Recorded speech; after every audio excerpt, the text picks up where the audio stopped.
Aniya sa isip habang naglalakad pabalik sa kanyang opisina para kunin ang mga gamit niya at nang sa ganun ay makauwi na siya. Nagpaalam siya sa bawat empleyadong makakasalubong niya sa hallway at sa elevator. Sa entrance ay binati siya ng 2 gwardya at kapag uwi napakwento siya sa mga ito, hindi nagtagal ay nagpaalam na siya sa 2 at lumabas na sa exit ng gusali. Nagtungo siya sa parking lot kung nasaan nakaparada ang kanyang sasakyan.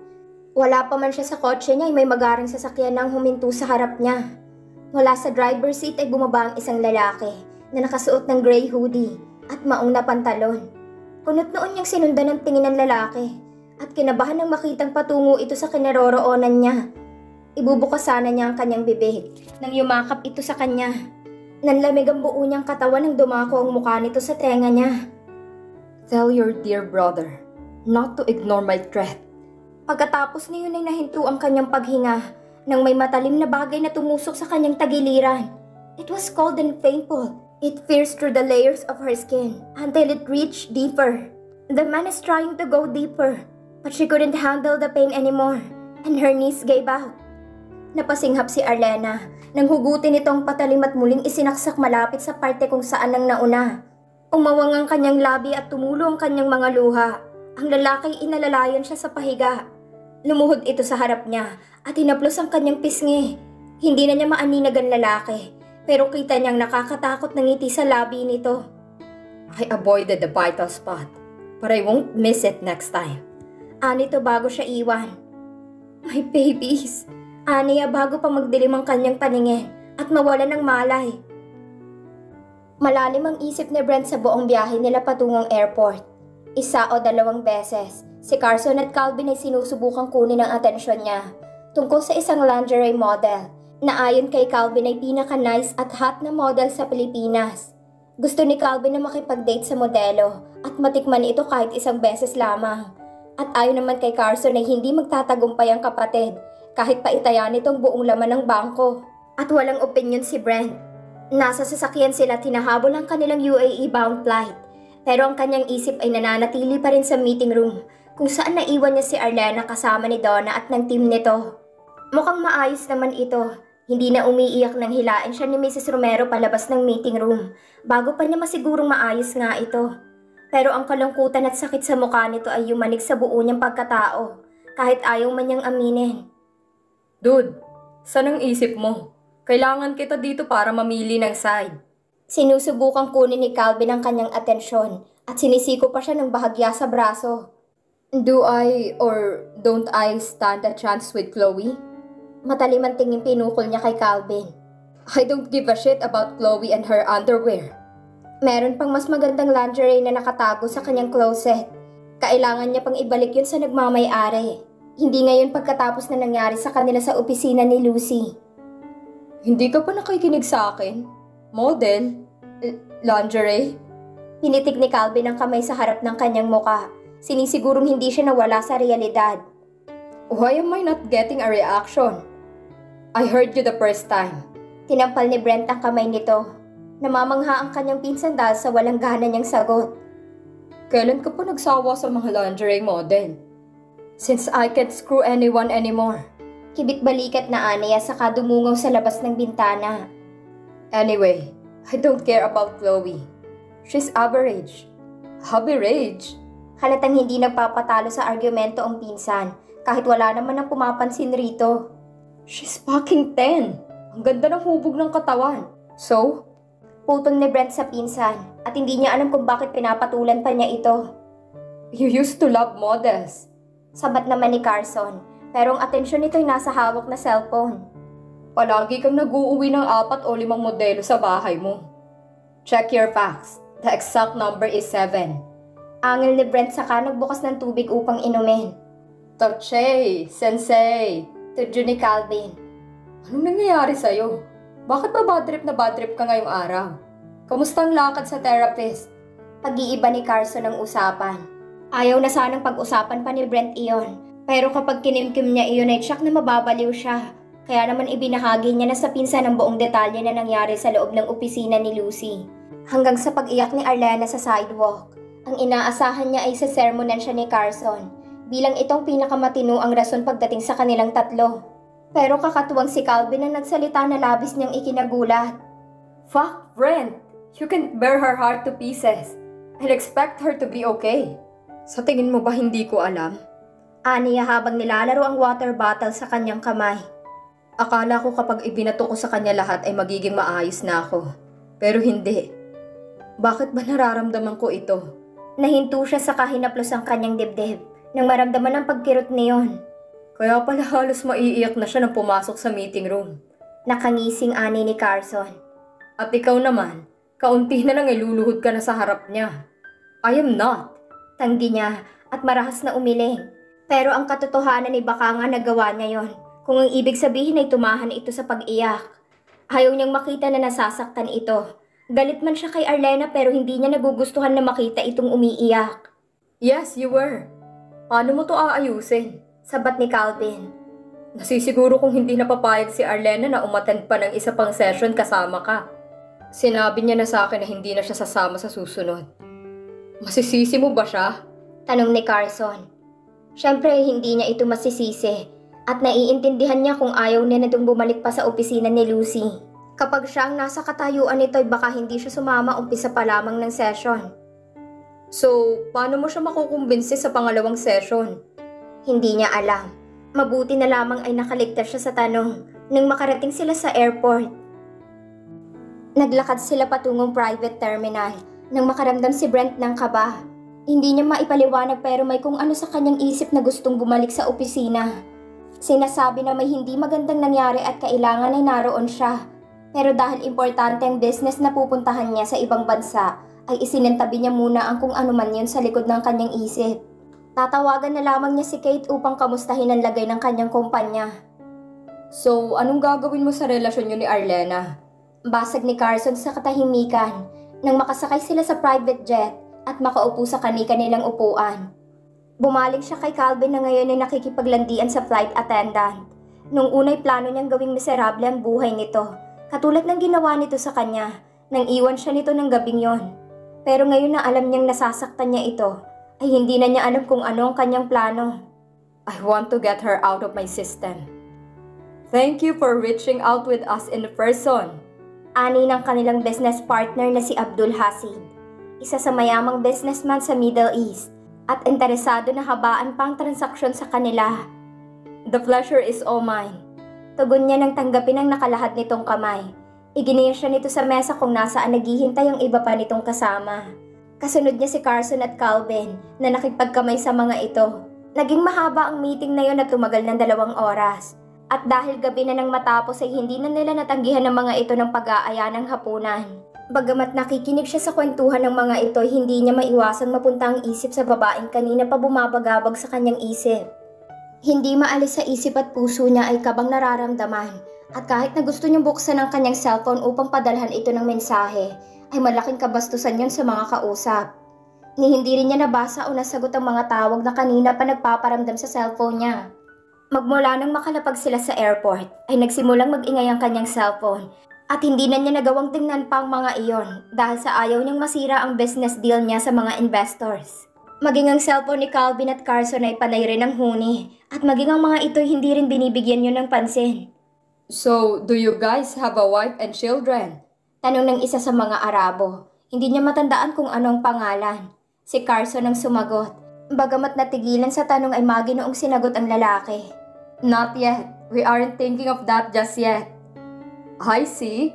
Still living in a bachelor life. Tatangu-tangong ani ni Hasid. You know, having a wife and children makes your life more meaningful. At least there will be a reason for you to work hard. Hindi nakasagot si Carson na animoy sumasang-ayon kay Hasid. Dahil sa sinabi nito ay dumako ang kanyang isip sa isang imahinasyon na ni minsan na hindi pumasok sa kanyang isipan. What would it be like to have a family, a wife and a children? He never thought of having children of his own since he doesn't like kids. His life is already a mess as it is and he doesn't want to add a more stress. But having a wife would be nice. A wife that named Arlena perhaps. A woman who's probably now busy taking care of her twins somewhere. And shit, ano bang pumasok sa kanyang isip at bakit niya iniinganyo ang ganoong klase ng imahinasyon? Still, must be nice to have her as a wife. They can wake up every day in each other's arms, have a steamy moments all night long, have breakfast, lunch, and dinner. No, he has to get her out of his system, not other way around. Wala siyang planong papasukin sa buhay niya si Arlena. Ang trabaho lang nito ay ayusin ang nasira niyang pagkalalaki. Yun lamang at wala nang iba. Excuse me. Nag-angat siya ng tingin kay Calvin na kunot noong hawak ang cellphone. Ipinakita sa kanyang higit 100 ng missed calls mula sa assistant nito. Napakurap siya sa sobrang dami niyon at nalilito kung bakit napakadami ng tawag, gayong hindi na office hours. I think it's urgent. Dagdag nito bago sila iwan. Bumaling siya kay Carson na bagamat hawak ang cellphone ay hindi nito tiningnan. Maging ito'y seryoso rin ang ekspresyon. Do you think it's important? 100 missed calls is not a joke, Carson. Ani at bumalik sa isip niyang kabang naramdaman kanina bago lumipad ang private jet. Something must be happened during our flight. And because they couldn't get a hold of us that time, Silang dalawa ay lumingon sa nanghihingalong si Calvin. Ang mukha nito'y namumutla at animoy maiiyak. Baka sa pag-aalala at pagkataranta. We need to go back now. Why? Kunot noong tanong niya sa tumayo upang lapitan ng pinsan. Maingat itong umiling. Animoy nag-aalalang sabihin sa kanya kung anumang naibalita rito. Is it his dad? Did he have a heart attack again? Is he dead? No. Is it my dad? Umiling si Calvin. Hindi niya na napigilan pang mapasigaw. Ayaw na ayaw niyang pinaghihintay siya sa isang bagay na alam niyang may kinalaman siya. Kung ano man yun ay may karapatan siyang malaman. Kaya ba parang gusto niyang bumalik at hindi na tumuloy? Kaya ba hindi siya mapakali?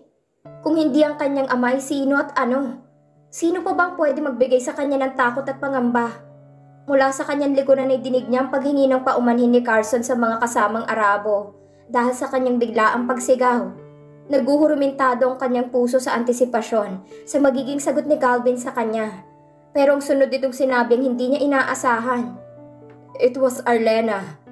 Para siyang binuhusan ng malamig na tubig, dahilan para humiwalay ang kaluluwa niya sa kanyang katawan. Dumoble ang kaba sa kanyang dibdib.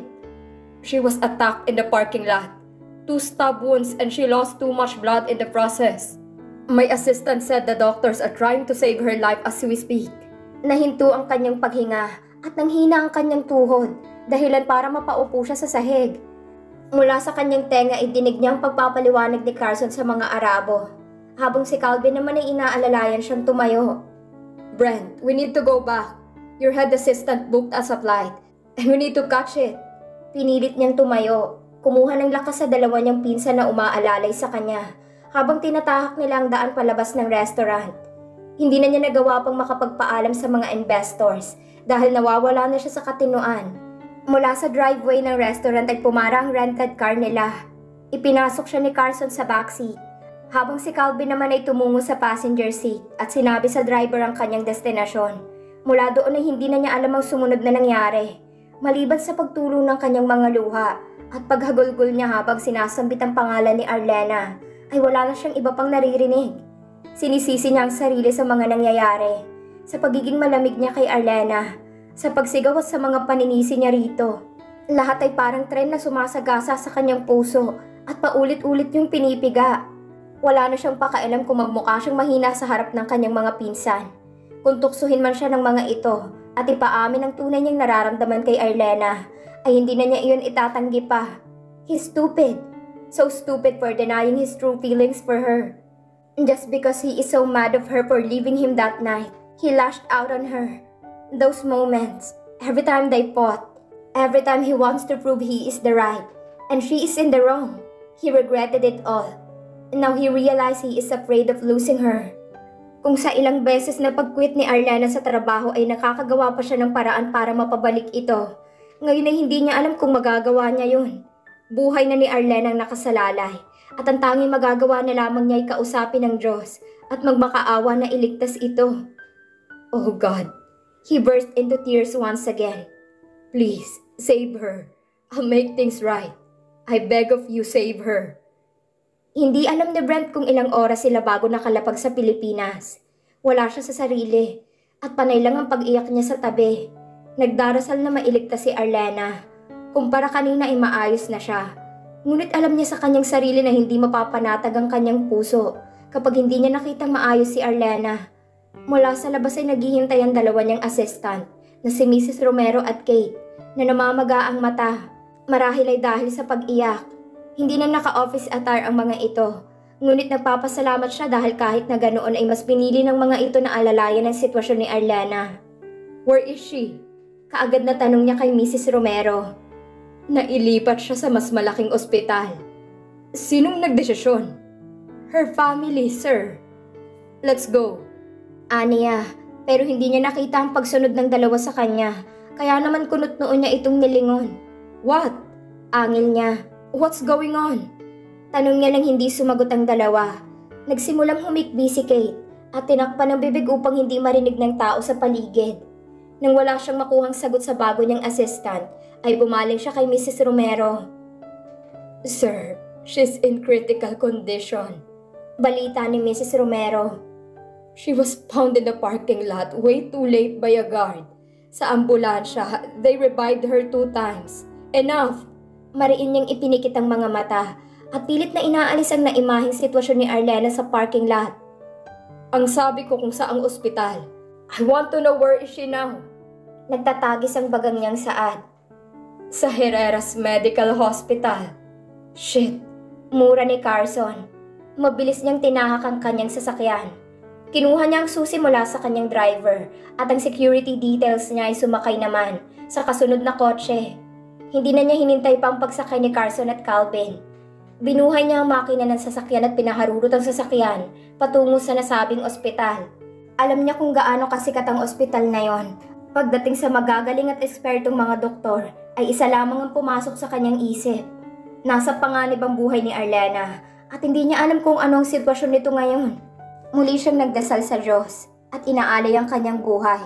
Pinagsisisihan ng lahat ng kasalanan at handa siyang malagay sa impyerno. Ibalik lang ng Diyos si Arlena. Bumalik sa kanyang lahat ng ginawa niya kay Arlena magmula sa umpisa. Nang muli nilang pagkikita hanggang kaninang umaga. Labis siya nagsisisi at hindi niya alam kung paano niya mababayaran ang lahat. Nangangako siya na araw-araw niyang ihihingi ng tawad kay Arlena ang lahat. At susuyuin niya ito kung magising ito. Hindi niya na ito sisisihin pa sa mga nangyari sa kanya. Please, please, be strong, Arlena. Nang marating niya ang ospital ay kaagad siyang nagtungo sa information desk upang alamin kung saang palapag si Arlena. Malawak ang ospital at alam niya na marami ang ER at OR sa gusaling iyon. Dahil doon nila isinugod ang kanyang ama nang maatake ito. Habol niyang hininga na huminto sa informations desk. Hinintay ang impormasyon ng receptionist. Kaano-ano ho sila ng pasyente? Tanong ng receptionist nang makita ang pangalan ni Arlena. I am his boss. Napakurap ang babae at nanlulumong ngumiti sa kanya. I am sorry sir. Hindi ho kami pwedeng magpapasok sa private OR na hindi po kaano-ano ng pasyente. Strict policy po ng ospital. Just please, if you could just let me in. He begged. I promise I won't cause any trouble. If I could be invisible, I would. Just... Brent Toxon? Kaagad siyang bumaling sa pamilyar na boses at lihim na nagpasalamat sa Diyos sa milagrong binigay sa kanya. Kaagad na lumapit siya sa doktora. Sarah, you look awful. Taas ang isang kilay na anito. Wala siyang pakialam kung anong itsura niya sa mga oras na yon. Kung magulong damit at buhok niya ay hindi na yon mahalaga. Mas importante sa kanya na malaman kung anong lagay ni Arlena. I need your help. May pasyente ako rito na Arlena Buencamino ang pangalan. Kung ano man ang patakaran niyo sa ospital na ito, isantabi mo muna. Humugot ng malalim na buntong hininga si Brent. Dahil sa mabilis niyang pagsasalita, hindi na niya namalayang nawawalan na pala siya ng hininga. I just want to know her condition. I just want to be there for her. What is your relationship with her? That's the problem. He doesn't have any and fuck that shit. He can't do anything about it. Brent, you are a businessman. I am sure meron kang pinatutupad na batas para maging maayos ang pamamalakad mo sa negosyo. It's the same in our hospital. What you're asking me is against, not just for the hospital's protocols, but also the rights of the family of the patient. Malamig na anito. Arlena is a family to me, and I understand your intention. Pero ngayon ang pamilya ang pinaprioritize namin. I am sorry. Tumango siya. Arlena has a twins and she is a single mother. Gagawin namin ang lahat ng makakaya namin para hindi mawalan ng ina ang kanyang mga anak. May emosyon na bumuhay sa mga mata ni Sarah. It's hard losing someone you love. Anito bago siya tinalikuran. Naiwan siyang nakatayo at hindi alam ang gagawin. Lumapit sa kanya si James. Sir, bumalik na lang tayo bukas. You look tired. Umiling siya. No, I have to be here. Sabi niya saka naglakad patungo sa bakanting bench. Umupo sa tabi niya si James at walang salita na namutawi sa kanilang dalawa.